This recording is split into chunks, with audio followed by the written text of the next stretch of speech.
Chemical kinetics के chapter में unit of rate of reaction. उसके बाद हमारे पास है rate law. Rate law is a experimental law. अब ये रेट लॉ की डेफिनेशन है, तो rate law also explain rate of reaction. Rate of reaction is directly proportional to the concentration of a reactant. Rate law की explanation अगर हम पढ़ें तो रेट लॉ भी एक फॉर्मेशन देता है कि जो रिएक्शन की स्पीड है या रेट है उसका रिएक्टेंट के कंसंट्रेशन से कौन सा रिलेशन है? डायरेक्ट। ये सेम डेफिनेशन हमने डिस्कस किया था लॉ ऑफ मास एक्शन में। केमिकल इक्विलिब्रियम में हमने पढ़ा था लॉ ऑफ मास एक्शन। तो लॉ ऑफ मास एक्शन जो गुलबर्ग एंड वेन ने दिया, तो लॉ मास एक्शन भी ये कहता है कि rate of reaction is directly proportional to the active mass of reactant. And law of mass action और रेट लॉ ये दोनों की जो डेफिनेशंस हैं ना वो सेम है। तो रेट लॉ कहता है rate of reaction directly proportional to active mass और कंसंट्रेशन ऑफ रिएक्टेंट, और लॉ ऑफ मास एक्शन भी कहता है rate of reaction is directly proportional to active mass of reactant. लेकिन इन दोनों लॉज में डिफरेंस है। अब बता दोनों की डेफिनेशंस क्या हो रही हैं? सेम, लेकिन डिफरेंस क्या है कि रेट लॉ एक्सपेरिमेंटल लॉ, ये एक्सपेरिमेंट से हमने डिटरमाइन किया है, और ये जो लॉ ऑफ मास एक्शन है, law of mass action is a theoretical law. Law of mass action हमारे पास कौन सा लॉ है? थ्योरेटिकल। और इसमें हमने जस्ट थ्योरेटिकली कोई बात कर दी कि rate of reaction is directly proportional to rate of. अब यहाँ पे ये जो डिफरेंस है कि ये एक्सपेरिमेंटल लॉ है और ये थ्योरेटिकल लॉ है। फॉर एग्जांपल मैं यहाँ पे एक रिएक्शन लिखता हूँ N2 + 3H2 to form 2NH3। तो यहाँ हमने यही डेफिनेशन पढ़ी है कि rate of reaction means R is directly proportional to active mass of reactant. यहाँ पे देखिए N2 रिएक्टेंट है और ये H2 भी क्या है? रिएक्टेंट है। तो लॉ ऑफ मास एक्शन में हमने पढ़ा था कि ये जो कोएफिशिएंट है this is change into power. Law mass action का था ये जो कोएफिशिएंट है इस कोएफिशिएंट को हम यूज करते हैं एज अ पावर। लेकिन रेट लॉ में यही डिफरेंस है कि रेट लॉ एक्सप्लेन करता है कि coefficient is not used as a power. Rate law कहता है जब आप किसी भी रिएक्शन को रेट एक्सप्रेशन में लिखते हैं तो ये जो कोएफिशिएंट है ना ये पावर का इस्तेमाल नहीं होगा। तो सेकंड डिफरेंस क्या हो गया रेट लॉ और लॉ ऑफ मास एक्शन में? तो लॉ ऑफ मास एक्शन में कोएफिशिएंट यूज होता है एज अ पावर।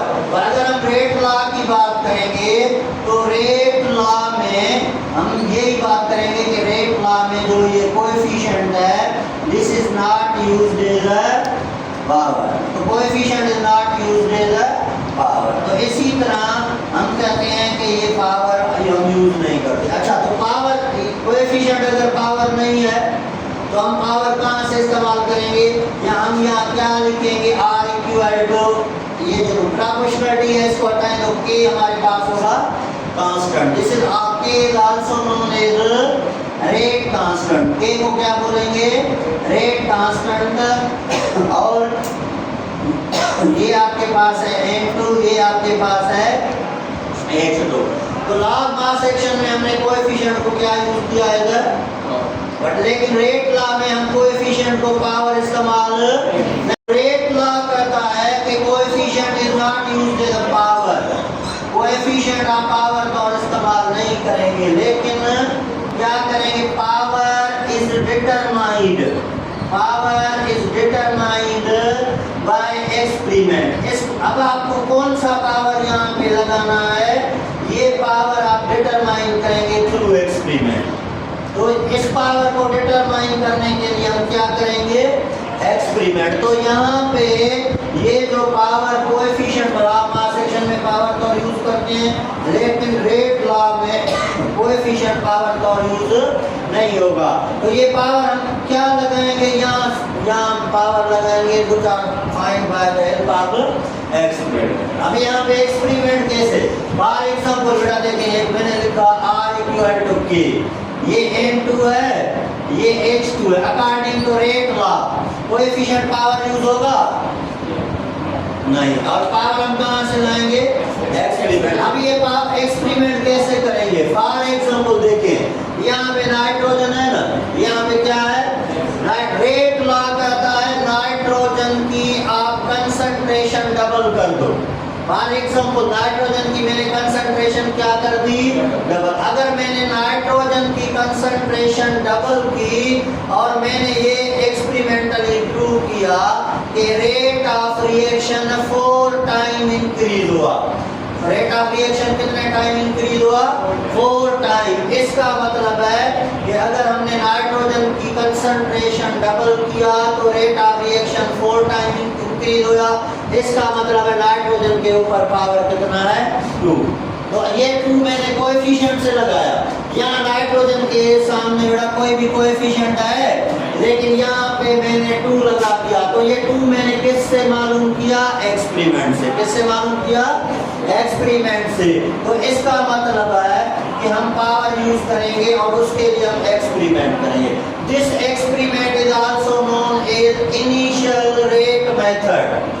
तो हम इनिशियल रेट मेथड के थ्रू एक्सपेरिमेंट डिटरमाइन करते हैं। तो किसी भी रिएक्टेंट में रेट लॉ में रिएक्टेंट के ऊपर कितना पावर होगा, we observe it through experiment. और इसके लिए जो एक्सपेरिमेंट का किया जाता है उस एक्सपेरिमेंट को हम क्या बोलेंगे, इनिशियल रेट मेथड। फर्स्ट करो, ये मेरे पास हाइड्रोजन है ना बेटा, अभी मैं दूसरी क्या कर रहा हूँ, दूसरे बार में ये हाइड्रोजन की कंसंट्रेशन में डबल करता हूँ। जब मैंने एक्सपेरिमेंट किया, हाइड्रोजन की कंसंट्रेशन किया कि डबल, तो इसका मतलब है ये जो रेट ऑफ रिएक्शन है, ये जो रेट ऑफ रिएक्शन है, it remain same, it remain same. अब ये जब मैंने ना हाइड्रोजन की कंसंट्रेशन डबल की तो रेट ऑफ रिएक्शन क्या रहा, सेम। मतलब रेट ऑफ रिएक्शन पे कोई भी इफेक्ट नहीं हुआ। तो इसका मतलब है हाइड्रोजन के ऊपर जो पावर आएगा वो 0, क्योंकि आप जब यहाँ पे डबल करते हैं तो अगर यहाँ पे 1 होता तो ये 2 टाइम बढ़ेगा, अगर यहाँ पे 2 होता तो 4 टाइम, अगर 3 होता तो 8 टाइम। लेकिन इसके डबल करने से आर या रेट के ऊपर कोई भी फर्क नहीं हो रहा। तो इसका मतलब है यहाँ पे हाइड्रोजन के ऊपर जो पावर है वो क्या आएगा, 0। लेकिन लॉ मास सेक्शन में हाइड्रोजन के ऊपर पावर कितना था, 3, और ये 3 हमने कहाँ से लिया था, कोएफिशिएंट से। तो that is difference. Rate law कहता है कि आप कोएफिशिएंट को पावर यूज नहीं करें, पावर आप हमेशा डिटरमाइन करें किसके थ्रू, एक्सपेरिमेंट। और उसके लिए जो एक्सपेरिमेंट होगा that is initial rate method. आप एक चीज की कंसंट्रेशन बढ़ा दें और देखें उसके बढ़ाने से कितनी स्पीड रिएक्शन की बढ़ती है, तो उस हिसाब से आप पावर लगा दें। बेटा यहाँ पे एक न्यू चीज, ये जो रेट लॉ है, तो लॉ मास सेक्शन में तो ये जस्ट पावर है, लेकिन रेट लॉ की जब हम बात करेंगे तो रेट लॉ के अंदर ये जो पावर है, इस पावर को